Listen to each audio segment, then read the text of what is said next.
Pakistan's doublespeak, its sheltering of terror has been completely exposed by India, by the world, at the UNSC. To talk more about what's the larger ramifications from here on and India's successful diplomatic maneuvers, Ruchira Kamboj, India's former permanent representative to the United Nations, joins me live to talk more about this and unpack this pivotal development. Ms. Kamboj, thank you so much, ma'am, for joining me to talk more about this. Let me start first by asking you in terms of how do you read the failed attempt by Pakistan to try and turn this into a successful PR stunt at the UNSC?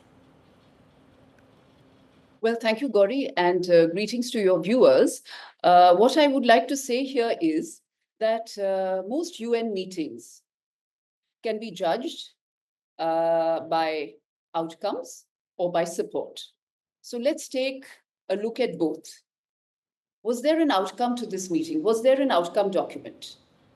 Nothing. There was no resolution, certainly. There was no statement. There was no press release. Instead, what happened? It appears from what we have been told that Pakistan was grilled during this meeting about the involvement of the Lashkar-e-Toiba, about the targeting of civilians by religion, about accountability. And on top of that, terrorism was condemned unequivocally by one and all members, as we are told, which is absolutely correct. Terrorism is a reprehensible act, and who can condone it today? So if you add all of this together, not to mention also the fact that Pakistan's escalatory rhetoric was also, they were asked to tone it down. And importantly, they were asked to look into the issue within a bilateral ambit, resolving the issues between India and Pakistan without trying to internationalize it, which has been India's position all along.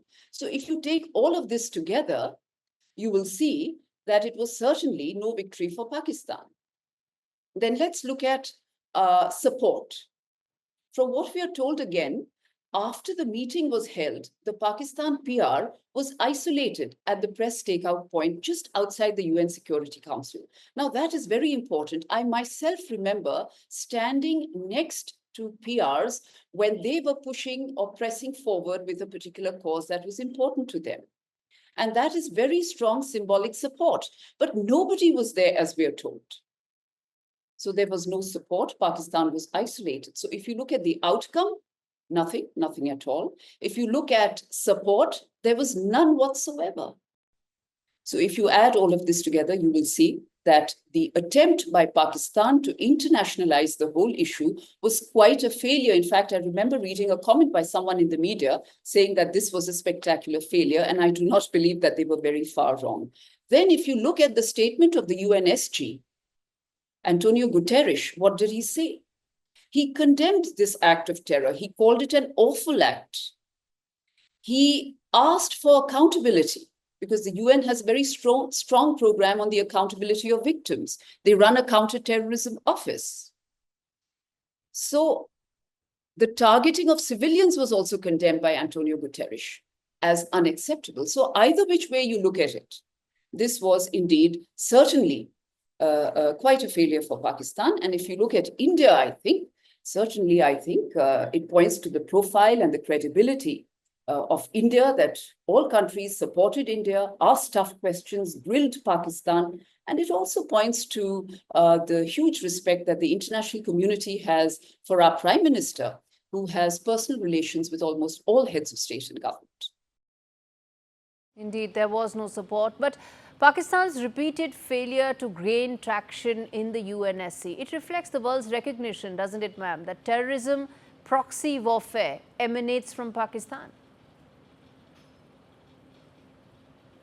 Yeah, I think, Gaurie, the answer to this question is in your question itself. And I think Pakistan's track record is known to one and all. It's not a mystery to anyone, including at the United Nations. I myself was at the United Nations for those 2 years, and I do recall that they used each and every opportunity to raise the Kashmir issue. In fact, so much so that it had almost become a standing joke amongst delegates. And they were very isolated on this issue. Their rhetoric was always very, very abrasive, very aggressive, and it had nothing to do whatsoever with the issue that was being discussed. So I think repeatedly raising this issue speaks of a certain desperation to me. Performative, theatrical for audiences back home. And repeatedly bringing up an issue, raking an issue without any facts, without any fresh facts, without any frameworks, in fact, I feel is counterproductive.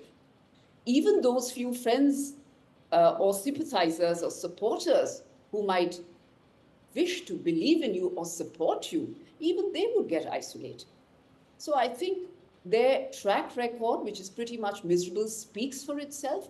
And while we are talking about this, let's not forget, Osama bin Laden, after all those denials, where was he? Where was he found? In Pakistan. Need I say no? Need I say more? Absolutely, no one needs to say this, most certainly not India. But ma'am, how do you view Pakistan's failed efforts at trying to shape perceptions by exploiting its non-permanent membership to the Council? That's what it's trying to do right now. Well, to be very honest, Pakistan is a member, a non-permanent member of the UNSC, and their term has just begun, don't forget. So they have at least 1.5 years more to go. So what you saw very recently, please expect more of the same. There will be more such meetings. There will be more such attempts. And as their presidency approaches, certainly you can expect much more of this. So I'm not surprised. And I think nobody else should be. After all, they have to answer to their audiences back home. And the UN, apart from the various things that it does, is also a theater. It's a venue for countries to reach out to various constituencies, including the constituency back home. So I think we should expect more of this in the course of this non-permanent non-permanent tenure of theirs at the United Nations Security Council. And India's diplomatic overtures and efforts that have seen all major countries backing it, how do you see the call by President Putin that came to Prime Minister Modi just ahead of the UNSC meeting, really setting the stage really and showing how the world is completely behind India? Well, as I've already said, I think India's standing is strong. It speaks for itself. I remember my UN days. We were always regarded as a moderate voice, a voice of reason, and importantly, a voice of principle, a very honest broker, a country that spoke not just for itself, but for other countries as well, particularly countries of the global south. And that is India's standing and reputation. As far as the support of member states to India is concerned, I'm not surprised.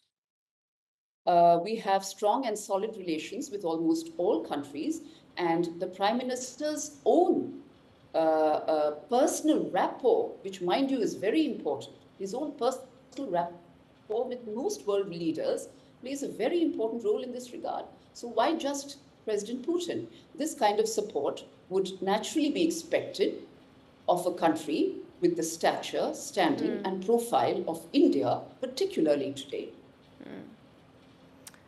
Indeed, absolutely. Thank you so much, Ruchira Kamboj, for joining us to really decode those big developments at the UNSC and explaining in no uncertain terms what really happened and how exposed and isolated Pakistan really is.